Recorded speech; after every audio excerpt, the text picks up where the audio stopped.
Hello बच्चों, स्वागत है आप सभी का हमारे चैनल पे। गाइज आज हम लोग पढ़ेंगे कि क्या एग्जैक्टली पढ़ना है सॉलिड स्टेट चैप्टर में। देखो बच्चों, स्टार्ट ऑफ द ईयर है तो हमें चैप्टर एग्जैक्टली किस वे से जाना है, हमारा रोड मैप क्या होगा हमारे स्टडी के लिए, ये जानना बहुत ज़रूरी है गाइस। तो ये एक सिंपल सा वीडियो होगा, छोटा सा वीडियो होगा, जहाँ पे हम लोग क्या चीज़ें पढ़नी है बोर्ड एग्जाम में, एग्जैक्टली कौन से पर्टिकुलर पॉइंट कितने मार्क के लिए आता है, ये समझने की कोशिश करेंगे इस वीडियो में। ठीक है गाइस, ओके। अब बच्चों देखो, यहाँ पे ये जो चैप्टर है, this one that is solid state, ये विदाउट ऑप्शन है 3 मार्क के लिए, एंड विथ ऑप्शन बच्चों आ जाता है क्वेश्चन 5 मार्क्स के लिए। आपको तो डेफिनेटली पता ही है कि पूरा पेपर पैटर्न जहाँ पे टोटल क्वेश्चंस आपके 98 मार्क्स के होंगे विथ ऑप्शन, और उसमें से आपको 70 मार्क का पेपर अटेम्प्ट करना है, राइट। ओके, तो गाइस विदाउट ऑप्शन 3 मार्क का चैप्टर एंड विथ ऑप्शन ये 5 मार्क का चैप्टर है। ठीक है, हम लोग विथ ऑप्शन ही कंसिडर कर लेते कि एग्जैक्टली हमें क्या करना है विथ ऑप्शन, क्योंकि 2 से 3 क्वेश्चन आपको मैक्स टू मैक्स ये चैप्टर में मिलेंगे।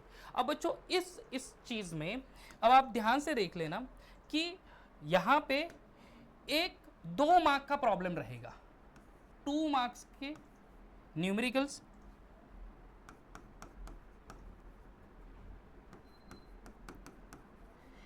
हंड्रेड परसेंट 2 मार्क का एक न्यूमेरिकल रहेगा। थोड़ा सा अलग वे से लिख लेते हैं, या चलो प्रॉब्लम कितने मार्क का है, तो प्रॉब्लम मिलेगा आपको 2 मार्क्स के लिए। ठीक है, 2 मार्क का प्रॉब्लम शॉर्ट होगा। कौन से टॉपिक पे प्रॉब्लम आपको मिलेगा, देखो सिर्फ इस पर्टिकुलर चैप्टर में 2 ही फॉर्मूले हैं जहां पे आपको प्रॉब्लम उससे रिलेटेड प्रॉब्लम मिलेंगे। एक तो density is equal to N into M upon A cube into N A, ये एक फॉर्मूला है, right. Density rho that is density, N यानी number of atom present in a unit cell, M यानी molar mass, A यानी edge length and N A that is Avogadro's constant. तो कभी density find करने के लिए पूछेंगे, कभी कभार एन यानी टाइप ऑफ यूनिट सेल पूछेंगे। देखो type of unit cell 3 type के स्पेशली होते हैं, simple cubic unit cell, body centred cubic unit cell and face centred cubic unit cell.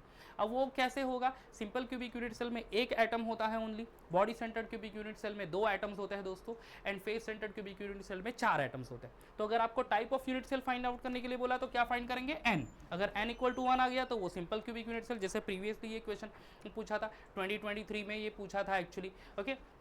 Then n equal to 2 आ गया तो BCC, n is equal to 4 आ गया तो FCC। तो इस तरह से वो 3 मार्क के लिए क्वेश्चन था, 2 मार्क का पूरा कैलकुलेशन और 1 मार्क सिर्फ वो सेंटेंस लिखने के लिए कि कौन से टाइप का पर्टिकुलर यूनिट सेल है। तो ऐसे 3 मार्क का क्वेश्चन आया था। तो most of the time 2 mark से 3 मार्क, बट जस्ट सिंपली आप 2 मार्क कंसिडर कर सकते हैं यहाँ पे।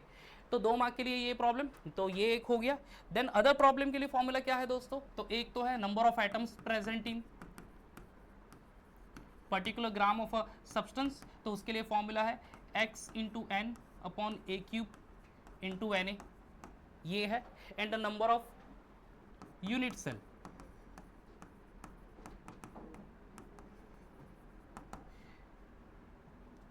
That is say x upon A cube into N ए।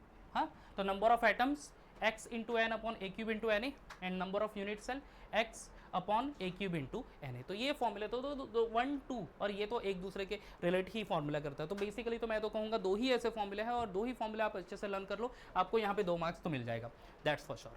अब बचा है बच्चों थियोरी। ठीक है, बाकी के जो 3 मार्क है ये आएगा थियोरी के लिए। ठीक है, अब आप कह सकते हैं 2 से 3 मार्क प्रॉब्लम या 3 से 2 मार्क की थियोरी, ये वाइस वर्सा हो सकता है, बट मोस्ट ऑफ केसेस में 2 मार्क की ही प्रॉब्लम होगा और 3 मार्क का थियोरी। अब 3 मार्क की थियोरी में बच्चों आपको 1 मार्क तो एमसीक्यू में ही मिल जाएगा। ठीक है, एमसीक्यू में थियोरी रिलेटेड जो भी क्वेश्चंस है वो आपको 1 मार्क मिल जाएगा, very short answer type question, यानी सेक्शन ए में मिल जाएगा वो। और 2 मार्क अगर आप पिछले 3 साल के पेपर देख लो, मार्च आई मीन टू से 2022, 2023, 2024, ठीक है, आपको डिफेक्ट के ऊपर क्वेश्चन ज़्यादा मिले हैं। ठीक है, किस पर्टिकुलर पॉइंट के ऊपर, क्रिस्टल डिफेक्ट।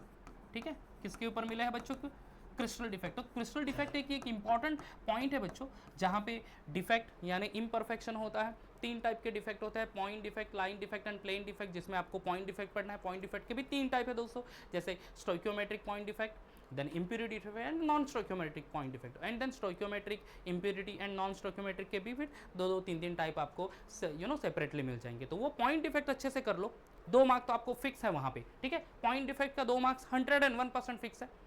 आपको प्रॉब्लम करना है, प्रॉब्लम के लिए मैंने फॉर्मूले भी लिख दिए हैं, ये आपको प्रॉब्लम 2 मार्क के लिए या फिर इन सम केसेस 3 मार्क्स के लिए, जैसे मैंने कहा कि टाइप ऑफ यूनिट सेल पूछा तो वो 3 मार्क के लिए क्वेश्चन पूछ लेते हैं, ठीक है। तो वो एक शॉर्ट ये फॉर्मूले पे क्वेश्चन मिलेगा, डिफेक्ट के ऊपर एक 100% इक्वेशन मिलेगा 2 मार्क के लिए, और 1 मार्क की थियोरी होगी। कभी वो कोई डेफिनेशन पूछेंगे, what is unit cell, what is isomorphism, ठीक है। How many number of atoms, answer in very short answer type question, जैसे कि number of atoms present in FCC, तो number of atom present in FCC are 4, तो ये question भी last year पूछा था। तो इस तरह का एक क्वेश्चन 1 मार्क के लिए होगा, या फिर base MCQ based theory, MCQ से रिलेटेड आपको थियोरी बेस्ड क्वेश्चन मिल जाएगा। थियोरी या फिर प्रॉब्लम भी हो सकता है, डिपेंड्स, बट ज़्यादातर तो थियोरी ही मिलेगा। तो इस वजह से बच्चों आपको स्टडी की प्लान करनी है। कितने मार्क का चैप्टर है? 5 मार्क का विथ ऑप्शन, उसमें 2 मार्क का प्रॉब्लम रहेगा, 3 मार्क की थियोरी होगा। तो प्रॉब्लम तो बहुत आसान है, और जस्ट इतने ही पॉइंट के ऊपर आपको प्रॉब्लम मिल जाएगा। और इसी ज़्यादातर तो ये टॉपिक से रिलेटेड, दैट इज डेंसिटी से रिलेटेड फॉर्मूले से आपको प्रॉब्लम तो मैक्सिमम केसेस में मिलेंगे। आप PYQs देख लो तो आपको वो आइडिया आ ही जाएगा। एंड थियोरी में आप क्रिस्टल डिफेक्ट पहले करना, क्रिस्टल डिफेक्ट पहले करना, उसमें 2 मार्क की थियोरी आपको आने के चांसेस ज़्यादा है। उसके बाद फिर number of atoms present in unit cell, types of unit cells, ठीक है, कोऑर्डिनेशन नंबर कितना है पर्टिकुलर से क्रिस्टल लैटाइस का एंड ऑल, तो ये सारे क्वेश्चंस हैं। Even packing efficiency of the crystal substance, यानी सिंपल क्यूबिक में कितनी पैकिंग एफिशिएंसी, वो जो कैलकुलेशन पार्ट है, ये कभी कभार पूछते हैं। But crystal defect and problem, ये 2 चीज़ के ऊपर 100% बच्चों आपको फोकस करना है। होपफुली ये आपको वीडियो हेल्प करेगा अच्छे मार्क्स स्कोर करने के लिए। एंड ऐसे ही बच्चों हर एक चैप्टर के लिए हम लोग वीडियो लाते रहेंगे। तो हमारे चैनल पे बने रहिएगा गाइस नेक्स्ट वीडियो के लिए। तब तक bye bye and take care.